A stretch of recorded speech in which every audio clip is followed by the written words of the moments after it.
हाँ जी बच्चे, तो आज हम नेक्स्ट टॉपिक आगे स्टार्ट करते हैं।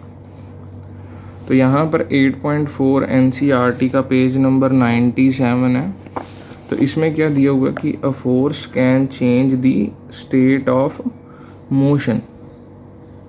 अब जो चीज़ चल रही है उसको रोका जा सकता है by the help of the force, और जो चीज़ रुकी हुई है उसको हम चला सकते हैं with the help of the force. Next activity आती है जी 8.3। Take a rubber ball and place it on a level surface such as a concrete. Now gently push the ball along the level surface. Does the ball begin to move? Push the ball again while it is still moving. तो यहाँ पर ये सारी activity में क्या बताया गया है कि अगर जो बॉल है वो अगर रोल कर रही है टेबल पर, तो आप अप्लाई कर सकते हो अपने पाम से फोर्स को।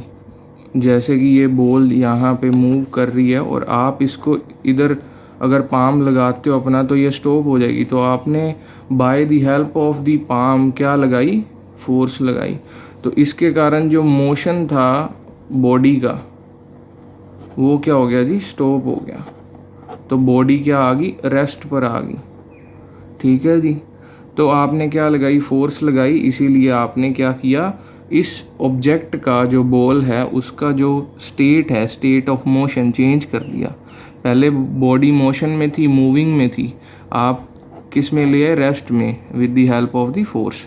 ठीक है जी। तो ये सारी एक्टिविटी में यही लिखा हुआ कि बॉल चल रही है, तो आपने पाम अप्लाई किया और क्या हुई? बॉल स्टॉप हो गई। ठीक है जी। तो आपने क्या अप्लाई की? फोर्स अप्लाई की। नेक्स्ट बात आती है जी, यहाँ पर एक एग्जांपल दी हुई है नेक्स्ट NCERT में। जो बॉल है वो क्या जो फोर्स है क्या कर सकती है? चेंज दी स्पीड, स्पीड को चेंज कर सकती है। अब अगर मान लो यहाँ पर बॉल जा रही है, आप पीछे से और पुश करते हो तो इसकी स्पीड क्या होगी?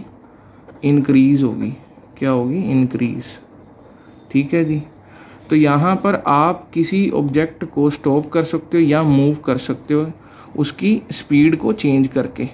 अगर स्पीड ज़ीरो है, speed is equal to zero, then the object will be in the rest. तो ऑब्जेक्ट क्या होगा? रेस्ट पर होगा। ठीक है जी। अगर स्पीड ज़ीरो है तो वहीं पर है ना, ऑब्जेक्ट मूव ही नहीं कर रहा आगे। तो इसकी स्पीड ज़ीरो का मतलब क्या कि ऑब्जेक्ट रेस्ट पर है। अगर स्पीड ज़्यादा है तो ऑब्जेक्ट क्या है? मूविंग में है। ठीक है जी। आप उसकी स्पीड को इंक्रीज भी कर सकते हो by applying the force in the direction of the motion. तो यहाँ पर नेक्स्ट वही बात आती है कि force in the direction of the motion increase the speed, कि अगर जिस डायरेक्शन में जो चीज़ मूव कर रही है आपकी फोर्स भी अगर उस डायरेक्शन में लगे तो क्या होगा? उस ऑब्जेक्ट की स्पीड इंक्रीज होगी। ठीक है जी। तो उस ऑब्जेक्ट की स्पीड इंक्रीज होगी। अगर कोई ऑब्जेक्ट इस साइड मूव कर रहा है और आप ऑपोजिट साइड फोर्स लगा रहे हो, ये क्या होगी? ऑपोजिट साइड फोर्स होगी। ठीक है जी। तो आपने ऑपोजिट साइड फोर्स लगाई तो ये फोर्स क्या करेगी?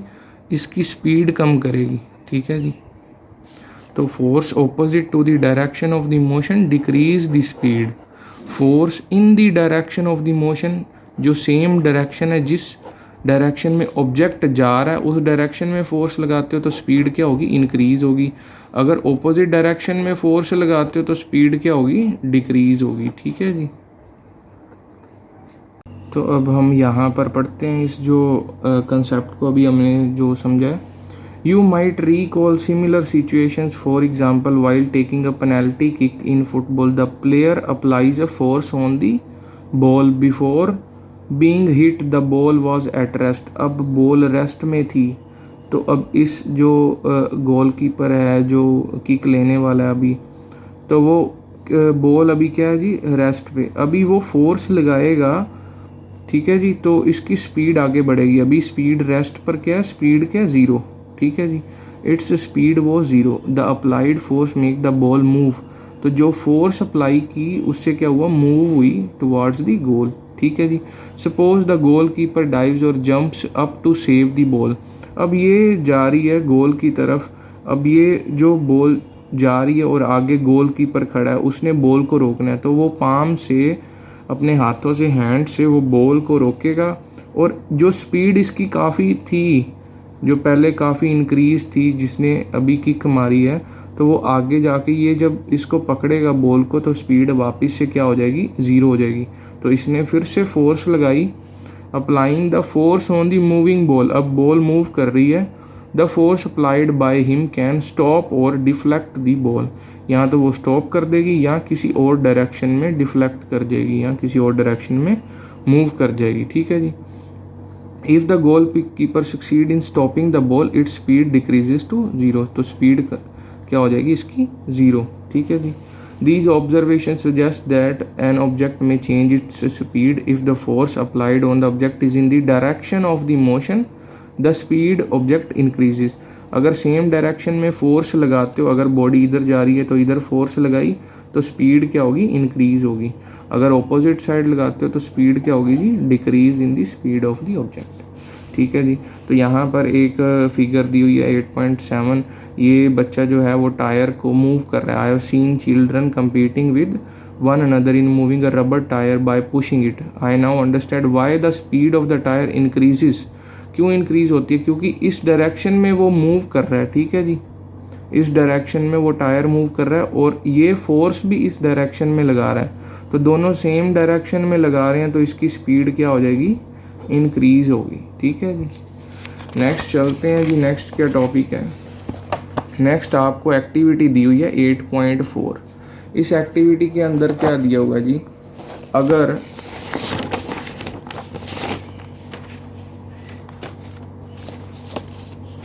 अगर यहाँ पर हम अगर स्केल रख दें, यहाँ पर अगर हमने स्केल रख दिया, ठीक है जी, और यहाँ पर बॉल है, इसको आप फोर्स लगाते हो, तो यहाँ पर जब स्केल के साथ ये स्ट्राइक करेगी तो कोई स्केल के साथ एक एंगल बनाएगी। ठीक है जी, तो ये कुछ एंगल बनाएगी, तो आगे वो कुछ एंगल पर ही डिफ्लेक्ट होगी। ठीक है जी, आपने कुछ एंगल पर यहाँ पर फोर्स लगाई और कुछ एंगल पर स्ट्राइक की, जो स्केल के साथ एंगल बना वो कुछ एंगल था।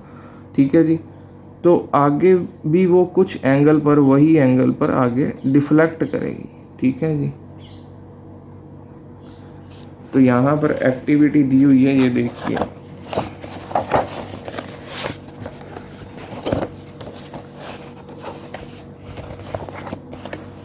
तो यहाँ पर एक्टिविटी दी है, take a ball and place it on a level surface.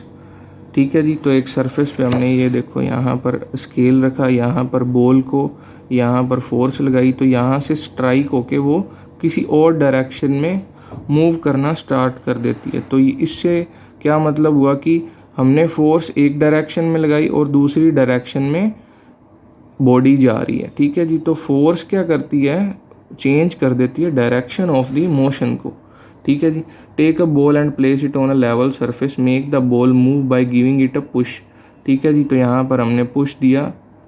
Now place a ruler in its path, तो यहाँ पर हमने रूलर रख दिया। ठीक है जी, जो स्केल होता है। ठीक है जी। In doing so you would apply a force on the moving ball, तो यहाँ पर स्केल रख दिया, तो यहाँ पर एक फोर्स लगेगी। ठीक है जी। Does the ball continue to move in the same direction, क्या वो सेम डायरेक्शन में जा रही है, नहीं जा रही, क्योंकि उसकी डायरेक्शन, आपने फोर्स यहाँ पर लगाई इस पॉइंट पर, तो इसकी डायरेक्शन क्या होगी, चेंज होगी। ठीक है जी। Repeat the activity and try to obstruct the moving ball by placing the ruler in such a way that it makes different angles, तो अलग अलग एंगल पर टू इट्स पाथ, तो अलग अलग एंगल पर अगर फोर्स लगाओगे तो अलग अलग वो डायरेक्शन लेगी। ठीक है जी। In each case you note your observation about the direction of motion of the ball after it strike the, अगर कोई और डायरेक्शन, आप इसको स्केल को ऐसे टेढ़ा कर देते तो किसी और डायरेक्शन में मूव करना स्टार्ट करेगी। ठीक है जी, किसी और डायरेक्शन में जाएगी। ठीक है जी। तो ये था कि आप किसी मूविंग ऑब्जेक्ट की डायरेक्शन को भी चेंज कर सकते हो बाय अप्लाइंग दी फोर्स। ठीक है जी। हाँ जी, अब नेक्स्ट टॉपिक आता है जी, a force can change the shape of the object. तो पहले हमने क्या डिस्कस किया कि जो फोर्स है वो स्पीड को इंक्रीज़ कर सकती है या स्पीड को डिक्रीज़ भी कर सकती है। ठीक है जी। तो फोर्स क्या कर सकती है, एक ऑब्जेक्ट को मूव भी करवा सकती है, एक ऑब्जेक्ट को रेस्ट पर भी लेके आ सकती है। अब फोर्स क्या कर सकती है, चेंज कर सकती है, change the shape of the object, shape भी चेंज कर सकती है। ठीक है जी, अभी हम देखेंगे कैसे। तो यहाँ पर एक एक्टिविटी दी हुई, एक्टिविटी 8.5, यहाँ पर जो सिचुएशंस दी हुई हैं अलग अलग कि कैसे हम इसको देखते हैं कि फोर्स कैसे चेंज कर सकती है शेप ऑफ द ऑब्जेक्ट। तो यहाँ पर देखिए जो डो है वहाँ पर जो आटा गूंदा जा रहा है, ठीक है जी, तो यहाँ पर फोर्स लग रही है बाय दी हैंड्स, तो यहाँ पर फोर्स लगा रहे हैं। ठीक है जी, तो फोर्स से क्या हो रहा है, ये इसकी शेप चेंज हो रही है, आटे की जो शेप है वो अलग अलग तरह से हम चेंज कर सकते हैं अपने हाथों से। तो यहाँ पर मोशन में कोई चेंज नहीं होगा। ठीक है जी, यहाँ पर मोशन में कोई चेंज नहीं होगा, बट शेप में चेंज होगा। ठीक है जी, नेक्स्ट सिचुएशन आती है जी by sitting on the seat. तो यहाँ पर जो एक पर्सन है वो सीट में बैठा हुआ है। ठीक है जी, तो सीट पर जब बैठेगा तो यहाँ पर क्या होगा जी, इसकी शेप में चेंज आएगा। ठीक है जी, मोशन ऑब्जेक्ट का कुछ नहीं होगा, चेंज क्या आएगा शेप पर। ठीक है जी, सीट नीचे को धस जाएगी। ठीक है जी, तो यहाँ पर मोशन में कुछ चेंज नहीं आएगा, शेप में चेंज आएगा। Next by hanging a weight on a pulling its free hand. तो यहाँ पर एक कील ठोक दिया। ठीक है जी, तो यहाँ पर क्या लगा दिया, एक हैंगिंग जो थ्रेड है वो लगा दिया, इलास्टिक थ्रेड लगा दिया। ठीक है जी, तो यहाँ पर हम इसको क्या कर रहे हैं, खींच रहे हैं, तो इसकी क्या हो रही है, शेप चेंज हो रही है, इस थ्रेड की जो शेप है वो चेंज हो रही है। ठीक है जी, या रबड़ बैंड लगाया हुआ उन्होंने। ठीक है जी, रबड़ बैंड की शेप चेंज हो रही है, ना कि वो मोशन में आ रहा है। ठीक है जी, नेक्स्ट चलते हैं जी, ये क्या, by putting a weight on the centre of the scale. अब यहाँ पर उन्होंने क्या लगा दी, 2 ब्रिक्स लगा दी, 2 ब्रिक्स के ऊपर स्केल लगा दिया। ठीक है जी, स्केल के ऊपर कोई एक वेट रख दिया, तो स्केल नीचे की ओर मूव करेगा, इसके वेट से नीचे की ओर ऐसे बेंड हो जाएगा ना। ठीक है जी, तो इस स्केल की क्या हो रही है, शेप चेंज हो रही है, बट मोशन नहीं हो रहा। ठीक है जी, कोई मूव नहीं कर रहा। तो ये था कि फोर्स जो है वो क्या कर सकती है, शेप को चेंज कर सकती है। आप एग्जांपल लो जी, कोई स्पॉन्जी बॉल है, उसको आप एकदम से दबा दो तो क्या होगा, उसकी शेप छोटी हो जाएगी, शेप चेंज हो जाएगी। ठीक है जी, आपने क्या लगाई, फोर्स लगाई। तो इस एक्टिविटी से हम ये समझते हैं कि फोर्स क्या कर सकती है, शेप को चेंज कर सकती है ऑब्जेक्ट। ठीक है जी।